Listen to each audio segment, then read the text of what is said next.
మా విధానం ఆలోచనలు మేము ప్రజలకు చేసిన పనులు మాత్రమే గవర్నర్ ప్రసంగంలో పొందుపరుస్తామని సీఎం రేవంత్ రెడ్డి స్పష్టం చేశారు. శాసనసభలో గవర్నర్ ప్రసంగానికి ధన్యవాద తీర్మానానికి సమాధానమిచ్చిన సీఎం గవర్నర్ ప్రసంగంపై బీఆర్ఎస్ నేతల విమర్శల్ని తిప్పికొట్టారు. మంత్రివర్గం ఆమోదించిన అంశాలని ఉభయ సభలను ఉద్దేశించి గవర్నర్ ప్రసంగిస్తారని గుర్తు చేశారు. గవర్నర్ ప్రసంగం కాంగ్రెస్ విధానాలకు వ్యతిరేకంగా ఉండదని పేర్కొన్నారు. బీఆర్ఎస్ కు గవర్నర్ వ్యవస్థపై నమ్మకం లేదన్న రేవంత్ రెడ్డి గత ప్రభుత్వం మహిళా గవర్నర్ను అవమానించిందని ఆ తప్పును తాము చేయబోమని స్పష్టం చేశారు. బీఆర్ఎస్ సభ్యులు ఇలానే వ్యవహరిస్తే వచ్చే శాసనసభ ఎన్నికల్లో గుండు సున్నానే అవుతుందని పేర్కొన్నారు.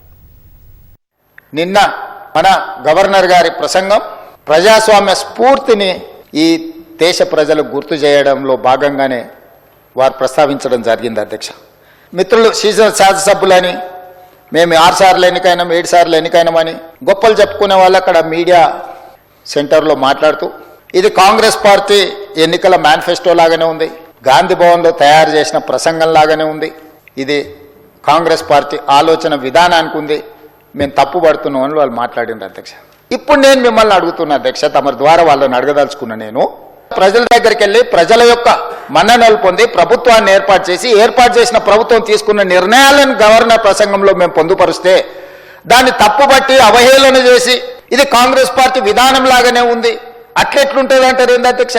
గవర్నర్ గారి ప్రసంగం కాంగ్రెస్ విధానాలకు వ్యతిరేకంగా ఉండదు అధ్యక్ష. ఈ ప్రభుత్వమే కాంగ్రెస్ ప్రభుత్వం, ఇది ప్రజా ప్రభుత్వం, ప్రజా పాలన అధ్యక్ష.